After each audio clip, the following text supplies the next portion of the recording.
21 August grenade হামলা মামলায় তারেক রহমান সহ সব আসামি খালাসের আপিল শুনানি কাল, আদেশ বহাল থাকার প্রত্যাশা। রাজধানীর বাড্ডায় বিএনপি নেতাকে গুলি করে হত্যা, জড়িতদের দ্রুত গ্রেপ্তারের দাবি পরিবারের। হত্যাকাণ্ডের কারণ খতিয়ে দেখছে পুলিশ। ওনার ব্যাপারে এরকম কোনো শত্রু যে ওনার এরকম ভাবে মাইরা থেকে যাব আমার জানা মতো এরকম নাই। সারা দেশে পূর্ণ দিবস কর্মবিরতি, প্রাথমিক বিদ্যালয়ের শিক্ষকদের 11তম গ্রেডের বেতন সহ 3 দফা দাবি, অচলাবস্থা শিক্ষা কার্যক্রম। এই যাত্রায় 5 জুনের ট্রেনের অগ্রিম টিকিট বিক্রি হচ্ছে আজ, শতভাগ মিলছে অনলাইনে। এবার অন্তর্নগর ট্রেনের আসন 33,000। আজ বাজারে আসছে নতুন নোট, থাকছে না শেখ মুজিবের ছবি, নকশায় যুক্ত হয়েছে ইতিহাস, ঐতিহ্য, জুলাই অভ্যুত্থান। মানিকগঞ্জে কাজে আসছে না 34 কোটি টাকা নির্মিত সেতু, সংযোগ সড়ক না থাকায় বন্ধ চলাচল, 3 বছরেও হয়নি ভূমি অধিগ্রহণ। চলাচল করতে পারতেছি না, ব্রিজের রাস্তার কাজ হইতেছে না, দেখে কষ্ট হয় যাওয়া আসায়, এর জন্য ব্রিজটা খুবই দরকার আমাদের। এবং গাজায় স্কুলে ইসরায়েলি বর্বর হামলায় নিহত 25, নিয়ন্ত্রণে নিয়েছে 77% এলাকা, নেতানিয়াহুকে নিষিদ্ধ করতে স্পেনের আহ্বান। দেখছিলেন সংবাদ শিরোনাম। সংবাদ সকালের সঙ্গে আছে আমি রাবে ইসলাম স্নেহা। এবার বিস্তারিত। রাজধানীর মধ্য বাড্ডায় বিএনপি নেতা কামরুল আহসান সাধনকে গুলি করে হত্যা করেছে দুর্বৃত্তরা। রোববার রাতে গুদারাঘাট এলাকায় এই হত্যাকাণ্ডের ঘটনা ঘটে। জড়িতদের দ্রুত শনাক্ত করে গ্রেপ্তারের দাবি জানিয়েছে পরিবার। এদিকে হত্যাকাণ্ডের কারণ খতিয়ে দেখছে পুলিশ। H হিমেলের report. রোববার রাতে রাজধানীর মধ্য বাড্ডার গুদারাঘাট 4 নম্বর রোড এলাকার একটি দোকানে বসেছিলেন কামরুল আহসান সাধন। এক পর্যায়ে মাস্ক পরা 2 ব্যক্তি তাকে লক্ষ্য করে এলোপাতাড়ি গুলি করতে থাকে। এতে মাটিতে লুটিয়ে পড়েন সাধন। ফাঁকা গুলি করতে করতে পালিয়ে যায় দুর্বৃত্তরা। পরিবার বলতে ওনার ওয়াইফ আর ওনার বোন, আর নাই কেউ এখানে। না, ওনার ওয়াইফও ওনারাও এরকম কিছু বলে নাই যে কোনো তার শত্রু আছে মেরে ফেলতে পারে, এরকম কোনো ধারণা তার থেকেও আমরা পাইনি।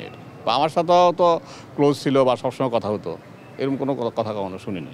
ওনার বাড়ি আমাদের বাড়ি এক জায়গায়, আমাদের পাশের গ্রামে ওনাদের বাড়ি, তো সবসময় যোগাযোগ থাকতো আর কি। এমনি ওনার শত্রু থাকতে পারে, আমরা ওইদিকে গেলে দেখতাম, কথা বলতাম, চা খাই চলে আসতাম, কিন্তু শত্রু টত্রু এমন কিছু দেখি না। এখন এমনও কী কারণে হয়েছে এটা তদন্ত করে পুলিশে এটা জানাবে, এটা তো আর আমরা কিছু জানি না। গুরুতর আহত অবস্থায় দলীয় নেতাকর্মী ও স্বজনরা তাকে জাতীয় হৃদরোগ ইনস্টিটিউটে নিলে মৃত ঘোষণা করেন চিকিৎসক। হত্যাকাণ্ডের কারণ ও কারা জড়িত সে বিষয়ে নিশ্চিত নয় পুলিশ ও পরিবারের সদস্যরা। উনি অনেক নিরীহ মানুষ আছিল, মানুষের সাথে কোনো সময় উনি করে নাই। আমরা নিজেরা ব্যবসা করতো, ব্যবসা যাইতো আইতো। এই রাজনীতিকে একটু আছে, রাজনীতির সাথে জড়িত, কিন্তু সবার ওনাদের সাথে তো ভালোই সম্পর্ক সবার সাথে। নিহত সাধন গুলশান বিএনপি যুগ্ম সম্পাদক। তিনি পেশায় ডিশ ব্যবসায়ী ছিলেন। এ বিষয়ে মামলা প্রক্রিয়াধীন আছে বলে জানান বাড্ডা থানার পুলিশ।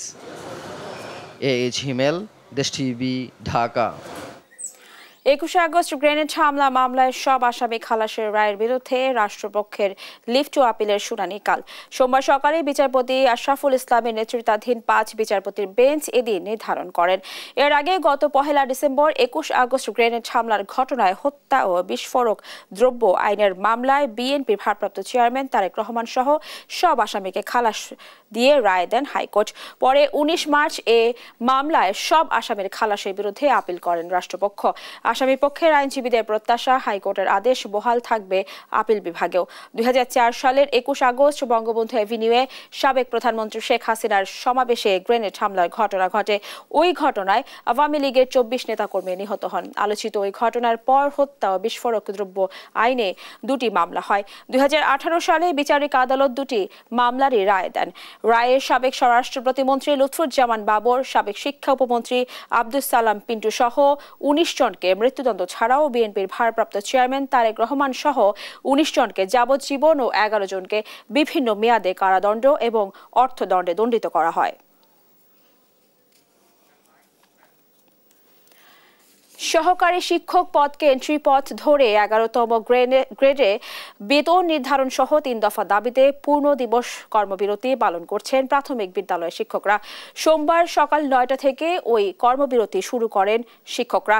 এতে বন্ধ হয়েছে পাঠদান কর্মসূচি। এর আগে রোববার সহকারী শিক্ষক সংগঠক ঐক্য পরিষদ পূর্ণ দিবস কর্মবিরতি পালনের ঘোষণা দেয়। দাবি আদায় না হওয়া পর্যন্ত এই কর্মসূচি চলবে। 3 দফা দাবিতে গত 5 মে থেকে 15 মে পর্যন্ত 1 ঘন্টা, 16 মে থেকে 20 মে পর্যন্ত 2 ঘন্টা, 21 মে থেকে 25 মে পর্যন্ত অর্ধ দিবস কর্মবিরতি পালন করেন শিক্ষকরা।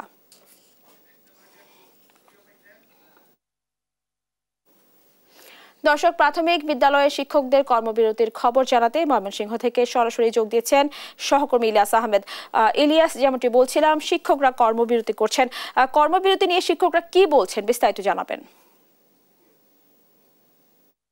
শিক্ষকরা বলছেন তাদের যে দাবি দাওয়াগুলো রয়েছে সেগুলো অত্যন্ত যৌক্তিক এবং নেতারা যে কর্মবিরতির ডাক দিয়েছেন সেটিকে তারা সমর্থন জানান। যদিও আজকে সকাল থেকে আমরা দেখেছি যে স্কুলে কিন্তু যারা শিক্ষার্থী রয়েছে তারা স্কুলে আসায় কিছু কিছু শিক্ষক তাদেরকে কিন্তু সময় দিচ্ছেন। যদিও তারা বলছেন তাদের যে কর্মবিরতি রয়েছে সেই কর্মবিরতি কিন্তু তাদের চলমান আছে, অর্থাৎ সেই বিষয়টি তারা বলছিলেন। আমরা এখন রয়েছি ময়মনসিংহ নগরীর শানকিপাড়া সরকারি প্রাথমিক বিদ্যালয়ে রয়েছি, অর্থাৎ একটি ক্লাসে রয়েছি। এখানে কিন্তু প্রাক প্রাথমিকের শিক্ষার্থী যারা আছেন, অর্থাৎ ক্লাস 1-এর যারা শিক্ষার্থী রয়েছেন তারা কিন্তু সকাল থেকেই তারা ক্লাস করেন এবং তাদেরকে শিক্ষক যারা আছেন তারা কিন্তু তাদেরকে ক্লাস করান। যদিও শিক্ষকরা বলছেন তাদের যে দাবিগুলো ছিল, অর্থাৎ যে দাবির ডাক দেওয়া হয়েছে, অর্থাৎ বিগত দিন ধরেই তারা কিন্তু এই তাদের 3 দফা দাবি আদায়ের লক্ষ্যে তারা কর্মবিরতি পালন করে আসছেন এবং সেই বিষয়টি সরকার যেন নজরে নিয়ে তাদের যৌক্তিক দাবিগুলো যেন মেনে নেয় সেই বিষয়টি বলছিলেন। আমরা একজন সহকারী শিক্ষকের সঙ্গে একটু যুক্ত হব, জানতে চাই আসলে আপনাদের যে দাবি দাওয়াগুলো ছিল সেটি বলছেন আপনারা অত্যন্ত যৌক্তিক এবং আজকেও আপনারা ক্লাসে রয়েছেন। আসলে আজকে তো পূর্ণ দিবস কর্মবিরতি, কেন ক্লাসে আপনারা? আসলে আমরা শানকিপাড়া স্কুলের টিচার যারা ক্লাস নিয়েই ব্যস্ত থাকি, সবসময় ক্লাস করি, আমাদেরকে ওরকম ভাবে কেউ মেসেজ দেয় নাই। মিডিয়াতে তো দেখি কর্মবিরতি করতেছে টিচাররা, সারা দেশে টিচাররা কর্মবিরতি করতেছে, কিন্তু আমাদের ইমিডিয়েট যে বস এই স্কুলের প্রধান শিক্ষক উনি কখনো আমাদেরকে ওইগুলো করতে দেয় না। ওই আমরা আর কি করবো, আমরা ক্লাসই করে কি আর করা, ক্লাসই করাই দেখি। কর্মবিরতির সঙ্গে আপনারা একমত কিনা? দাবি দেওয়া আদায় করতে গেলে কিছুটা তো এগুলা দেখতেছি সবাই করতেছে, আমাদেরও করা উচিত। কিন্তু আমরা শহরের প্রাণকেন্দ্রে অবস্থান করি, এই স্কুলটাতে ছাত্র সংখ্যাও বেশি, যার কারণে আমরা যদি ক্লাস বর্জন করি বাচ্চারা এলোমেলো হয়ে যায়, রাস্তায় চলে যায়, এই জন্য আমরা ক্লাসই করি। কিন্তু আমি কর্মবিরতিকে সাপোর্ট করি, কারণ আমরা শিক্ষক কখনো কর্মচারী হতে পারে না। শিক্ষক তার নির্ধারিত পাওনা পাওয়া উচিত, তার সম্মানটুকু তার পাওয়া উচিত। সে সরকারের অনেক ধরনের কাজ করে, শুধু শিক্ষকতা করে না। সরকার যে কাজগুলো তাদের উপর দিচ্ছে, যেমন উপবৃত্তি, মাসে 100 টাকা একটা ছাত্র পাচ্ছে, কিন্তু এইটুকুর জন্য একটা শিক্ষক অনেক পরিশ্রম করে, অনেক কিছু করতে হয়। এটা অন্য কোনো জায়গায় যুক্ত করে দিয়ে দিলেই পারে, কিন্তু আমরা পড়াচ্ছি, আবার উপবৃত্তির কাজ করতেছি, আবার ধরেন সরকারি নির্বাচন যা কিছু আছে, ভোটার তৈরি করা, আইডেন্টি কার্ড তৈরি করা, এগুলো সবই আমরা করি। প্রাথমিকের এই সহকারী শিক্ষক বলছিলেন তাদের যে কর্মবিরতি সেই কর্মবিরতির সঙ্গে তারা কিন্তু একমত, যদিও শিক্ষার্থীদের ভালোর দিকটা চিন্তা করে তারা কিন্তু ক্লাসে রয়েছেন, অর্থাৎ শিক্ষার্থীরা যেন এলোমেলোভাবে রাস্তায় চলে না যায় সেই জন্যই কিন্তু আজকে তারা সকাল থেকে ক্লাসে শিক্ষার্থীদের সময় দিচ্ছেন। সেই বিষয়টি নিয়ে বলছিলেন। আমরা এই বিষয়টি নিয়ে জেলা শিক্ষা কর্মকর্তাদের সঙ্গেও কথা বলার চেষ্টা করেছিলাম এবং তারাও বলছেন যে শিক্ষকদের যে দাবিটি ছিল সেই দাবিটি অত্যন্ত যৌক্তিক এবং সেই বিষয়টি সরকার পূর্ণ বিবেচনা নিয়ে তাদের যে দাবি দেওয়া রয়েছে সেটি অচিরেই পূরণ করে ক্লাসের যে স্বাভাবিক অবস্থা সেটি ফিরিয়ে আনার চেষ্টা করবেন। এই ছিল আমার কাছে ময়মনসিংহের প্রাথমিক বিদ্যালয়ের সহকারী শিক্ষকদের যে কর্মবিরতি চলছে তা নিয়ে সর্বশেষ তথ্য। ইলিয়াস, আপনাকে ধন্যবাদ। দর্শক, শুনছিলাম ময়মনসিংহ থেকে শিক্ষকদের কর্মবিরতি বিষয়ে সর্বশেষ খবরাখবর। আগামী 7 জুনকে ঈদ উল আজহার দিন ধরে ট্রেনের অগ্রিম টিকিট বিক্রি শুরু করেছে বাংলাদেশ রেলওয়ে। ঈদ উপলক্ষে ঘরমুখ মানুষের এই যাত্রায় 5 জুনের ট্রেনের টিকিট বিক্রি করছে আজ সকাল 8টায় বাংলাদেশ রেলওয়ের পশ্চিমাঞ্চলে চলাচল করা ট্রেনগুলোর আসনের টিকিট বিক্রি শুরু হয় এবং দুপুর 2টায় বিক্রি শুরু হবে পূর্বাঞ্চলে চলাচল করা ট্রেনগুলোর টিকিট। যাত্রীদের সুবিধার্থে শতভাগ আসনের টিকিট অনলাইনে বিক্রি করা হচ্ছে। এবার শুধু ঢাকা থেকে দেশের বিভিন্ন গন্তব্যে যাওয়া আন্তঃনগর ট্রেনগুলোর মোট আসন সংখ্যা থাকছে 33,315টি। বিষ পান করা জুলাই আন্দোলনে চোখ হারানো 4 যোদ্ধার এখন শঙ্কামুক্ত। তারা রাজধানীর শহীদ সোহরাওয়ার্দী মেডিকেল কলেজ হাসপাতালে চিকিৎসাধীন। দীর্ঘদিনেও উন্নত চিকিৎসা নিশ্চিত না হওয়ায় পাশাপাশি অবহেলা, হতাশা ও একাকিত্ব থেকে তার এমন সিদ্ধান্ত নেন বলে দাবি করেছেন জুলাই শহীদ স্মৃতি ফাউন্ডেশন। এদিকে 4 জনের চিকিৎসার দায়িত্ব নিয়েছেন বিএনপির ভারপ্রাপ্ত চেয়ারম্যান তারেক রহমান। AH হিমেলের রিপোর্ট। নিজেদের ভবিষ্যৎ নিয়ে চরম অনিশ্চয়তা, চিকিৎসার অবমূল্যায়ন, সামাজিক অবহেলা ও নিরাপত্তাহীনতার জেরে বিষ পান করেন 4 জুলাই যোদ্ধা। রোববার দুপুরে জুলাই শহীদ স্মৃতি ফাউন্ডেশনের সিওর সঙ্গে উন্নত চিকিৎসা নিয়ে কথা হয় আহতদের। আশ্বস্ত না হয়ে নেন এমন সিদ্ধান্ত যে আমাদের ইমিডিয়েটলি আজকের ভিতরে আমাদের রেফার করতে হবে বিদেশে। তখন স্যার জুলাই ফাউন্ডেশনের সিও স্যার বলছে যে এটা তো অসম্ভব, এটা হবে না, আমাদের কিছু সময় দিতে হবে। আমরা তখন বললাম যে স্যার দেখেন আমরা 10 মাস ধরে হসপিটালে পড়ে আসি, তো অনেক সময় দেওয়া হয়েছে, তো এখন আরও সময় চাচ্ছেন। পরে বললাম যে দেখেন 5 মিনিট পর যা হবে সব দায়ভার কিন্তু আপনারা নেবেন। জুলাই আহতদের প্রয়োজনীয় চিকিৎসা দেওয়া হচ্ছে না এমন অভিযোগ করে সিন্ডিকেটের কারণে উন্নত সুচিকিৎসা থেকে বঞ্চিত হচ্ছেন তারা। মানে সিন্ডিকেটে যারা আছে তারা সুস্থ হয়েও ওইখানে ভর্তি আছে, পার্সোনাল গেস্ট হাউস বানায় নিছে, ডক্টর তাদের কথায় উঠে বসে। তাদের এই গাফিলতির কারণেই তাদের এই সিন্ডিকেটে সাধারণ যারা আহত আছে এরা মনে করেন এই তাদের এই সিন্ডিকেটে ধামাচাপা পড়তেছি আমরা। এদিকে বিষ পান করা 4 জুলাই যোদ্ধার চিকিৎসার সার্বিক দায়িত্ব নিয়েছেন বিএনপির ভারপ্রাপ্ত চেয়ারম্যান তারেক রহমান। আমরা বিএনপি পরিবার সেলের মাধ্যমে তাদেরকে এই চিকিৎসা সহায়তা দেওয়ার কথা বলা হয়েছে। সার্বিক খোঁজ খবর নিতে হাসপাতালে যান বিএনপির সিনিয়র যুগ্ম মহাসচিব অ্যাডভোকেট রুহুল কবির রেজভী। গণ অভ্যুত্থানে চোখ হারানো 4 জন এবং তাদের পরিবারের প্রতি তারেক রহমানের পক্ষ থেকে সহমর্মিতার বার্তাও পৌঁছে দেন তিনি। বর্তমানে শহীদ সোহরাওয়ার্দী হাসপাতালে চিকিৎসাধীন 4 যোদ্ধা শঙ্কামুক্ত। AH হিমেল, দেশ টিভি, ঢাকা। আজ থেকে বাজারে আসছে নতুন নোট। এবার নতুন এ নোটে থাকছে না শেখ মুজিবুর রহমানের ছবি। বাংলাদেশের ইতিহাস ঐতিহ্যের সঙ্গে নতুন নোটের নকশায় যুক্ত হচ্ছে জুলাই অভ্যুত্থানের গ্রাফিতি। প্রথমে 3টি নোট পাওয়া গেলেও পর্যায়ক্রমে মিলবে চলমান 9টি নোটই। M A আজিমের report. জুলাই অভ্যুত্থানের পর থেকেই শহীদ আবু সাঈদ ও মুগ্ধর ছবি সম্বলিত নতুন নোটের ছবি ঘুরছে সামাজিক যোগাযোগ মাধ্যমে। এরই মধ্যে বাংলাদেশ ব্যাংক জানিয়েছে 26 মে থেকে বাজারে নতুন নোট ছাড়া হচ্ছে। নতুন নোটে থাকছে না শেখ মুজিবুর রহমানের ছবি, তবে স্থান পাচ্ছে দেশের ইতিহাস ঐতিহ্য ও জুলাই অভ্যুত্থানের গ্রাফিতি। কোনো স্পেসিফিক ব্যক্তির ছবি থাকবে না, থাকবে গ্রাফিতির ছবি থাকবে। এবং গ্রাফিতির মধ্যে যখন কিছু পরিচিত মুখ আন্দোলনে যারা আমাদের মনের ভিতরে গেঁথে আছে কয়েকজনের ছবি, আবু সাঈদ, মুগ্ধ, আরও বেশ কয়েকটা ছবি আমরা সবসময় মনের মধ্যে গাঁথাই। 2 টাকা থেকে 1000 টাকা পর্যন্ত 9টি নোটই আসবে বাজারে, তবে প্রথমে পাওয়া যাবে 3টি। মোট 1 থেকে 2000 কোটি টাকা ছাপানো হবে ধাপে ধাপে। 2 টাকা থেকে 1000 টাকা পর্যন্ত মোট 9 প্রকারের 9টি ডিনোমিনেশনের নোটই বাজারে আসছে।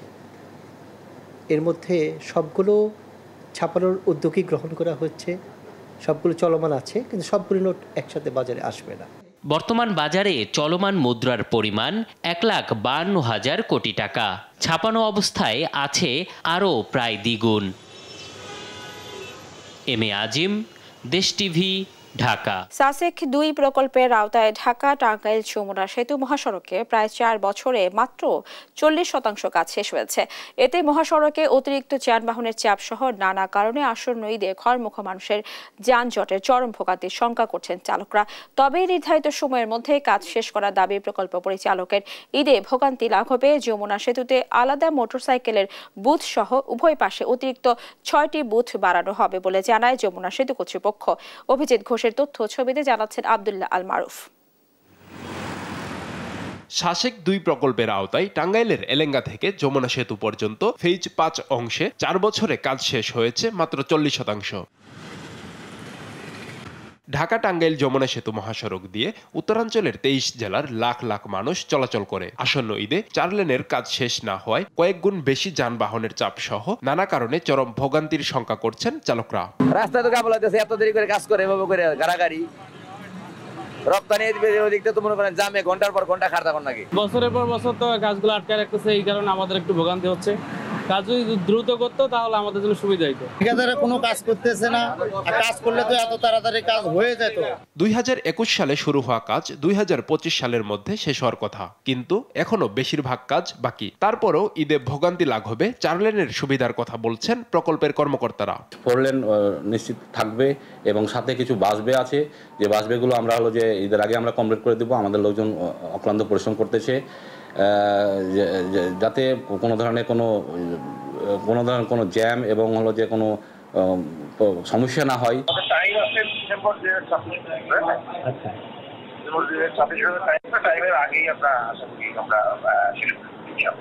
সেতু কর্তৃপক্ষ বলছে ঈদে ভোগান্তি লাঘবে যমুনা সেতুতে আলাদা মোটরসাইকেলের বুথ সহ উভয় পাশে অতিরিক্ত 6টি বুথ বাড়ানো হবে। উভয় পারে 9টা মোট 18টা লেন চলবে। তার মধ্যে 2টা মোটরসাইকেল স্পেশালি এই পারে, 2টা মোটরসাইকেল স্পেশালি ওই পারে চলবে।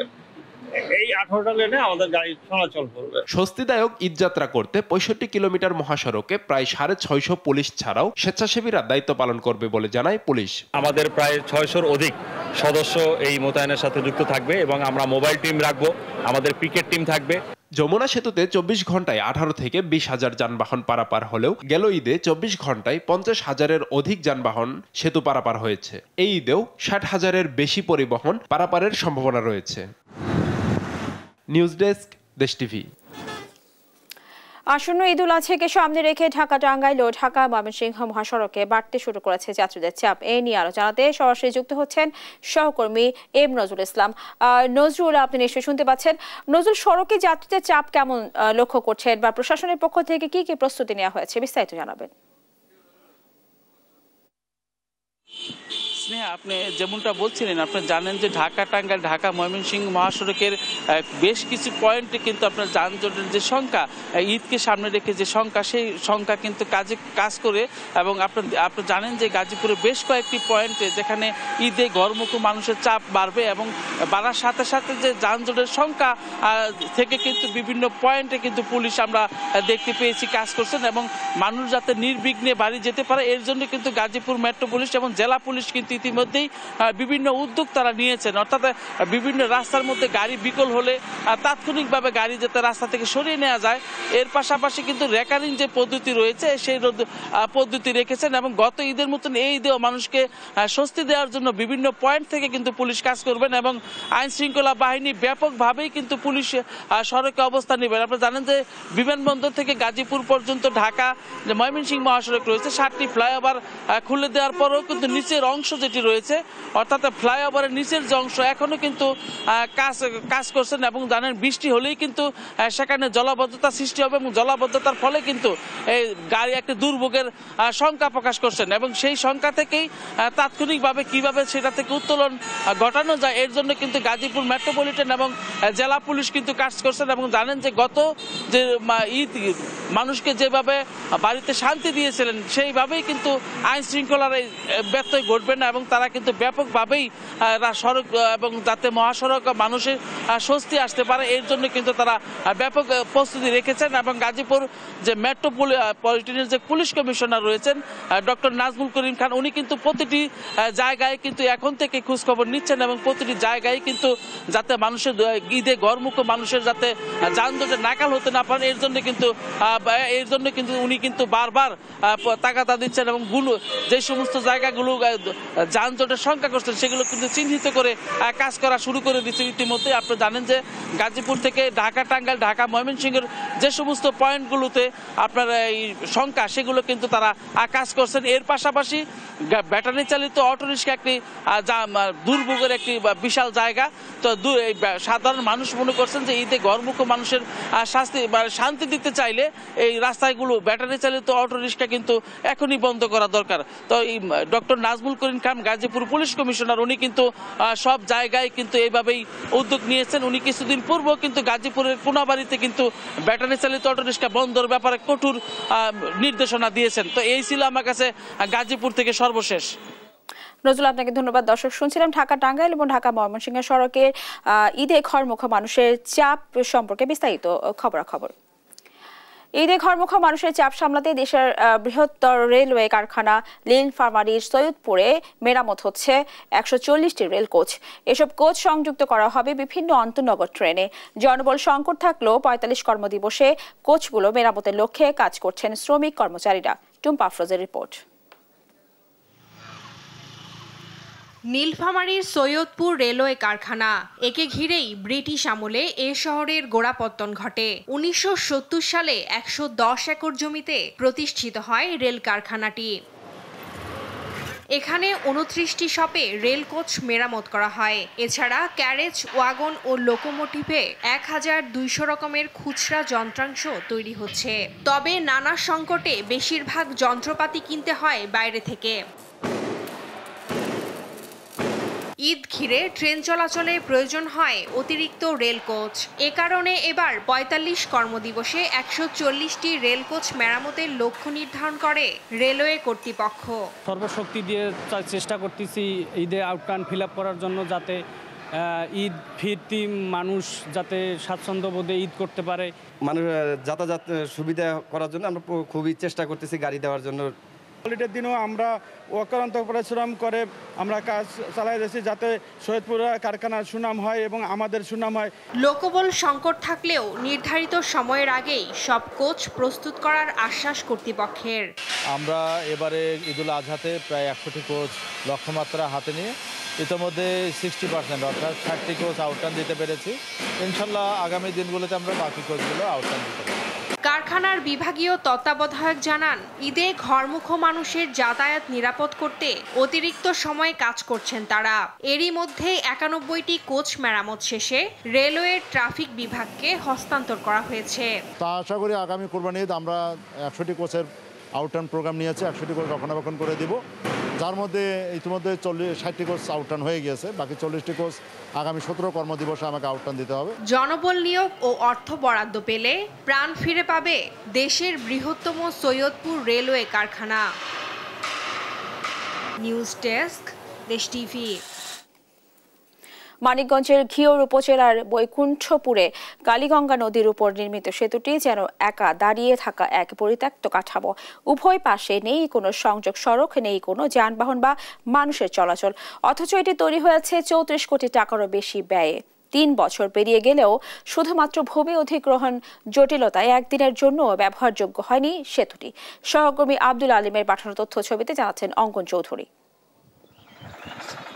২০১৮ সালে মানিকগঞ্জ শহরের সঙ্গে ঘিওরের বিভিন্ন গ্রামের সঙ্গে সংযোগ স্থাপনে এলজিইডির ৩৪ কোটি টাকা ব্যয়ে সেতু নির্মাণ কাজ শুরু করে। ২০২২ সালে ৩৬৫ মিটার দৈর্ঘ্য সেতু নির্মাণ সম্পূর্ণ হয়, কিন্তু সংযোগ সড়ক না থাকায় স্থানীয়দের কাছে এটি বেওয়ারি সেতু নামে পরিচিত। ফলে প্রতিদিন ৫০ গ্রামের মানুষ এখনও নদী পারাপার হচ্ছে খেয়া নৌকায়।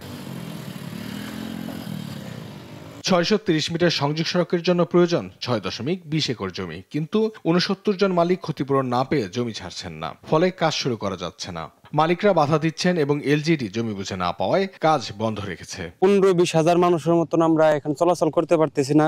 ব্রিজের রাস্তার কাজ হইতেছে না দেখে তো আমাদের সরকার কাছে একটা আবেদন থাকবে, সেটা হলো যত দ্রুত আমাদের ব্রিজের কাজটা সম্পন্ন করে। ব্রিজ নেই বলে অনেক কষ্ট হয় যাওয়া আসায়, এর জন্য ব্রিজটা খুবই দরকার আমাদের। ব্রিজটা হয়ে রয়েছে কিন্তু রাস্তার কারণে আমরা উপর যাইতে পারি না, এটাই আমাদের সমস্যা। মূল ব্রিজের কাজ শেষ, সংযোগ সড়কের কাজ ভূমি অধিগ্রহণের জন্য আটকে আছে। দ্রুত সমাধানের চেষ্টা চলছে বলে জানিয়েছেন ঠিকাদারি প্রতিষ্ঠান। এলজিডি অফিস বেশি একটা ভূমিকা নেয় নাই, তারপর বলার পরে ওরা বলছে যে জমি অধিগ্রহণ করে দিচ্ছি, না কালকে বেরোন করতে করতে জমিটা আজ পর্যন্ত আমাদের বুঝাইয়া না দেওয়ার কারণে, বুঝ না পাওয়ার কারণে আর কি কাজটা হচ্ছে না আর কি। ভূমি অধিগ্রহণ চূড়ান্ত পর্যায়ে রয়েছে, বরাদ্দ পেলেই সমস্যা সমাধান হবে বলে জানান এলজিইডির নির্বাহী প্রকৌশলী। আমরা আশা করছি যে জুন মাসের মধ্যে আমরা জেলা পরিষদ মহোদয় বরাবর টাকা দিতে পারবো। পরবর্তী প্রক্রিয়া সমাপ্ত করে জেলা পরিষদ স্থানীয় ক্ষতিগ্রস্ত ব্যক্তিদেরকে টাকা প্রদান করবেন, আমাদেরকে জমি বুঝিয়ে দিলে আমরা দ্রুত কাজটি শেষ করতে পারব। ভূমি মালিকদের ক্ষতিপূরণের অর্থ পেলেই সমস্যা মিটিয়ে সেতু চলাচলের জন্য চালু করা হবে বলে জানান অতিরিক্ত জেলা প্রশাসক। আগে যে কর্মকর্তা ছিলেন অথবা জেলা প্রশাসক স্যাররা ছিলেন, তারা এই কমিটির মাধ্যমে হয়তো সিদ্ধান্ত নিয়ে মিনিস্ট্রির কাছে এই বিষয়টির জন্য চিঠি লিখেছিল। মিনিস্ট্রি সেই সিদ্ধান্ত দিয়েছে আমাদেরকে বিগত 2 মাস আগে। জাস্ট এই জায়গাটাই হয়তো একটু বিলম্ব হতে পারে। দ্রুত পরিত্যক্ত ব্রিজটি সম্পূর্ণরূপে চালুর দাবি স্থানীয়দের। নিউজ ডেস্ক, দেশ টিভি।